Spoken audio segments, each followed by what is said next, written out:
লিটনকে বাদ দিয়ে শামীমকে খেলানোর ব্যাখ্যা দিলেন মিরাজ।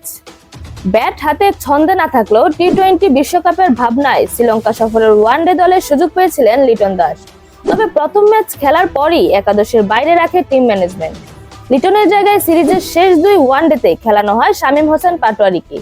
সিরিজ হারের পর মেহেদী হাসান মিরাজ জানালেন, ষষ্ঠ বোলারের প্রয়োজনীয়তা অনুভব করায় লিটনের জায়গায় শামীমকে খেলিয়েছেন তারা। লম্বা সময় ধরে ওয়ানডে ক্রিকেটে ভালো করতে পারছে না বাংলাদেশ। দেশের মতো ব্যাটার লিটনের ব্যাটও হাসছে না অনেকদিন ধরেই। 50 ওভারের ক্রিকেটে ব্যাট হাতে ছন্দে না থাকায় চলতি বছরের ফেব্রুয়ারি মার্চে দুবাই ও পাকিস্তানে হওয়া চ্যাম্পিয়ন্স ট্রফিতে বাংলাদেশের স্কোয়াডে ছিলেন না লিটন। জাতীয় দলে জায়গায় হারানোর পর গুলশান ক্রিকেট ক্লাবের হয়ে ডিপিএল খেলেছেন ডানহাতি এই ব্যাটার। ঘরোয়া ক্রিকেটেও অবশ্য ব্যাট হাতে সুবিধা করতে পারেননি একদমই। তবুও শ্রীলঙ্কা সফরের ওয়ানডে দলে ফেরানো হয় তাকে। নিজের খেলা সবশেষ 6 ওয়ানডেতে মাত্র 7 রান করেও স্কোয়াডে সুযোগ পাওয়ার প্রশ্ন উঠেছিল দল নির্বাচন নিয়ে। 6 ম্যাচের 3টিতে ডাক মারা লিটনকে দলে নেয়ার প্রসঙ্গে প্রধান নির্বাচক গাজী আশরাফ হোসেন লিপু জানিয়েছিলেন, টি-20 বিশ্বকাপের ভাবনায় তাকে বিবেচনা করছেন তারা। চ্যাম্পিয়ন্স ট্রফি শেষে মুশফিকুর রহিম ও মাহমুদুল্লাহ রিয়াদ ওয়ানডে থেকে অবসর নেওয়ায় তাদের জায়গায় মিডল অর্ডারে বিবেচনা করা হয় লিটন ও মিরাজকে। পুরো সিরিজেই ব্যাট হাতে জ্বলে উঠতে পারেননি বাংলাদেশের অধিনায়ক। প্রথম ম্যাচেই ডাক মারে বাকি 2 ম্যাচ থেকে বাদ পড়েছেন। লিটন বদলি হিসেবে খেলা শামীম দ্বিতীয় ওয়ানডেতে ব্যাট হাতে ভালো শুরু পাওয়া বাঁহাতি ব্যাটার 22 রান করেছিলেন।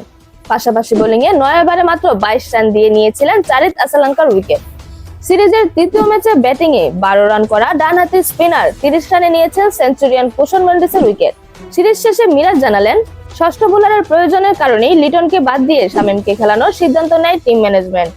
মিরাজ বলেন, দেখুন, আমরা যে জিনিসটা চিন্তা করেছিলাম সেটা দলের কম্বিনেশনের জন্য। আমরা লিটনের জায়গায় শামীম পাটোয়ারিকে খেলিয়েছিলাম এবং ওইখানে আমাদের একজন ষষ্ঠ বোলার প্রয়োজন ছিল। এজন্য আমরা টিম ম্যানেজমেন্ট সিদ্ধান্ত নিয়ে শামীমকে খেলিয়েছিলাম। বাংলাদেশের ক্রিকেটকে বিশ্ব দরবারে তুলে নিয়ে যাওয়া মাশরাফি বিন মুর্তজা, সাকিব আল হাসান, মাহমুদুল্লাহ, মুশফিক ও তামিম ইকবালের অন্তত একজনকে ছাড়া 20 বছর পর এবারই প্রথম ওয়ানডে সিরিজ খেলেছে বাংলাদেশ, যেখানে ফিল সিমন্সের শিষ্যরা হেরেছে 2-1 ব্যবধানে।